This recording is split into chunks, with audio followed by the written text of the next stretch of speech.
Et supplions encore maman pour nous faire d'autres grâces.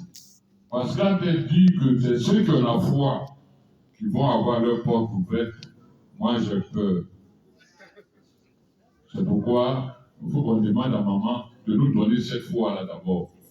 Parce qu'on n'en a pas. Et on ne sait pas comment avoir cette foi. Avant de prendre quelques informations à partir des réflexions du Père sur les roses, je voudrais nous demander si on comprend l'amour que Dieu a pour les Africains et particulièrement pour les Ivoiriens que nous sommes. Je ne sais pas si on mesure cet amour, que toute la cour céleste se déplace pour un continent. C'est du jamais vu. C'est inimaginable. Je ne sais pas si nous mesurons cela. C'est la première fois dans l'histoire des apparitions de Marie, notre mère, Marie, la Vierge Marie, que toute la cour céleste se déplace. Je ne sais pas si on mesure cela.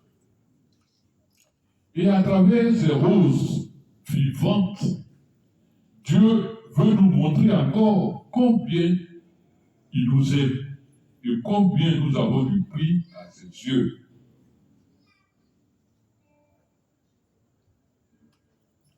Quand Maman Marie, notre Sainte Mère, apparut en Côte d'Ivoire, le message qu'elle a donné, c'est à la demande de mon fils, auprès de son Père, votre Créateur, que je suis venu en Afrique et j'ai choisi comme demeure la Côte d'Ivoire.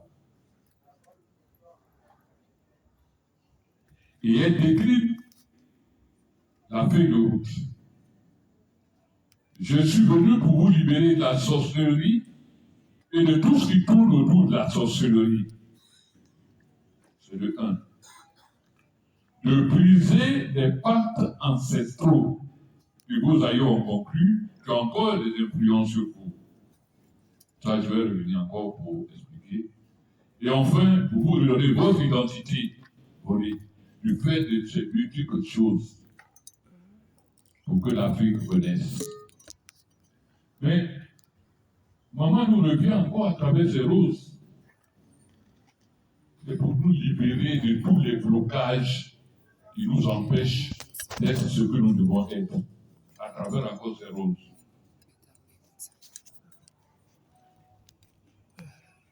La Vierge nous dit dans son message que c'est son fils qui lui a permis de réaliser cette œuvre. Et puis son fils dit non, c'est maman qui, par amour pour vous, a réalisé ce que vous voyez, ces roses.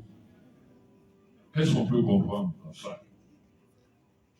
Elle dit c'est son fils, et puis son fils dit, maman c'est toi. C'est à cause de ton amour pour ces gens-là que tu as réalisé cela. Et elle nous dit à travers ça, il y a toutes les portes qui sont fermées et le Seigneur lui a remis les clés. Je ne sais pas si on comprend cela. Dieu remet les clés de tous nos problèmes à sa mère, sous le vocable de Marie, mère de la charité chrétienne. Et maman, pour nous montrer cet amour-là, réalise des merveilles à travers 2 roses vivantes. Et je ne sais pas si on mesure un peu ce qui se passe. Padre Pio, qui est notre père spirituel, entre dans la danse. Elle dit dans sa prière, on lui demande, enseigne-nous à nous aussi. La suite, vous connaissez. Elle nous dit, pour entrer dans la plénitude de ces grâces-là, faites une neuvaine pour accompagner la mission de maman. Ah! C'est quoi ça? Mais qui sont ces gens-là? Pour que toute la cour céleste se penche à leurs problèmes. Padre Pio, que notre papa, nous dit ce qu'il faut faire pour accélérer les choses. Nous qui traînons des pas, ils nous poussent. Ceux qui sont d'accord, faites la neuvaine pour accompagner la maman. Et nous tous, on se met dedans.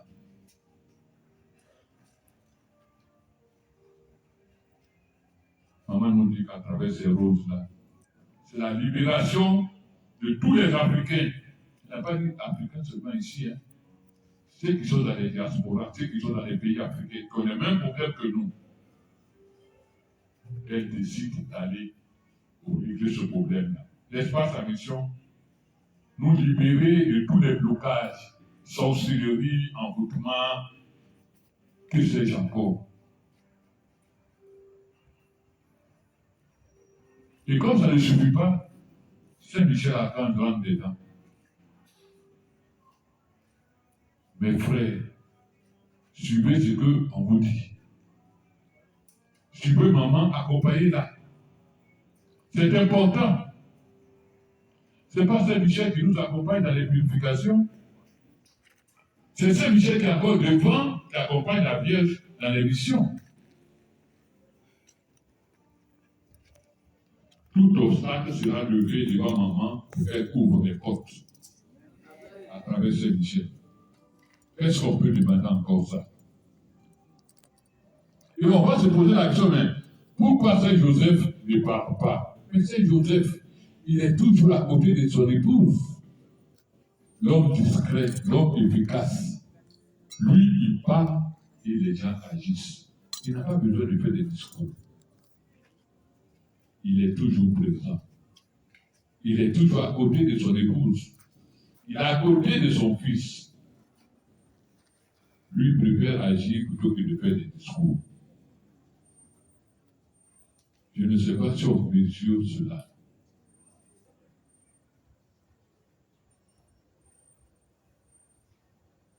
La peur, c'est la foi. Comment avoir la foi? Nous qui ne sommes pas habitués à aimer, nous à qui on n'a pas appris à aimer, comment on peut aimer, comment on peut avoir la foi? C'est ça le drame.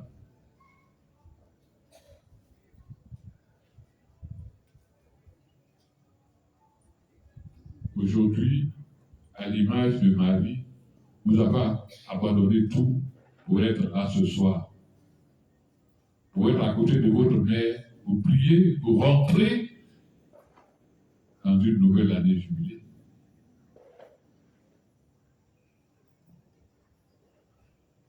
Chacun de nous va dire à maman, maman, tu nous connais, nous ne sommes rien, nous ne pouvons rien, nous ne valons rien. Mais pour toi, nous sommes prêts. Tiens-nous par la main, tiens-nous fort par la main, parce que souvent, quand tu nous attrapes, on tire la main. Mais ne regarde pas ça. Tiens-nous fort dans la main, puis va avec nous, pour que nous puissions rentrer dans nos grâces. Je profite aussi de l'occasion qui m'est offerte pour rappeler un certain nombre de choses par rapport à nous, enfants de Marie, mère de la charité chrétienne. Ce n'est pas facile la mission de maman. J'interpelle les jeunes. Aujourd'hui, il y a 2 équipes de purification. Il y a l'équipe de Théo et puis mon équipe. Ce n'est pas mon travail que je fais. C'est le travail de maman Marie, mère de la charité chrétienne. Quand on choisit de rentrer dans l'équipe de purification, on ne trie pas. Parce que c'est semaine, on ne vient pas à la purification. Ce n'est pas ma mission. Je donne ce qui est le meilleur pour maman. Et donne. Ça fait mal qu'on vous donne une neuvaine pendant 1 an et puis vous ne faites pas la neuvaine. On vous appelle, ah, je ne savais pas qu'il fallait faire la neuvaine. Ou bien, je ne suis pas encore prêt. Ou bien, je vais choisir le jour qui me convient, comme ça, vous allez venir faire la purification. Mais ce n'est pas moi qui décide. Padre Pio, notre papa, nous a donné lundi pour faire des purifications. À ma demande, il a ajouté jeudi. J'ai dit, papa, souvent lundi, c'est un peu difficile. Donne-moi un autre jour, on va compléter. Il dit jeudi. Donc, on fait les purifications lundi et jeudi. Et les gens, j'appelle, demandent à Padre Pio de mettre ça samedi. Non, c'est sérieux.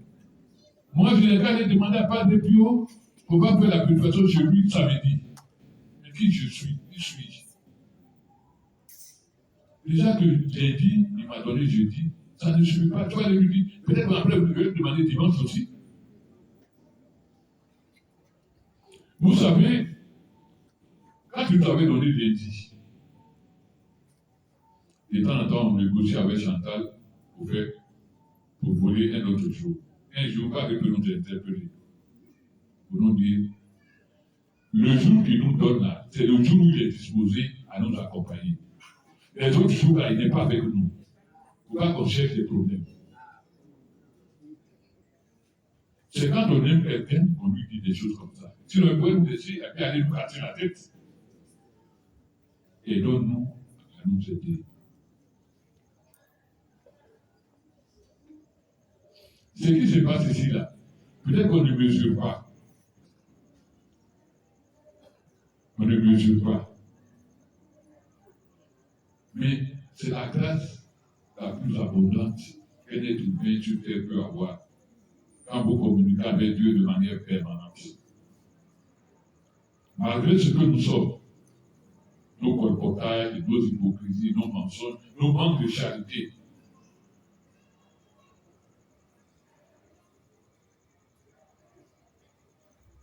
vous savez, on a envoyé une équipe en prévision à l'intérieur. Moi, je dormais et puis les gens sont venus me demander, c'est toi qui envoies les gens pour chasser les gens. Toi, tu es qui? Vous entendez ça? Moi, je suis qui et puis j'envoie des gens en mission pour aller chasser les gens. Il dit, c'est pas moi. Moi, je ne suis rien. Je ne suis qu'un ouvrier. On me dit de faire ça, de faire ça. Allez demander à ceux qui sont là-bas, c'est pas moi.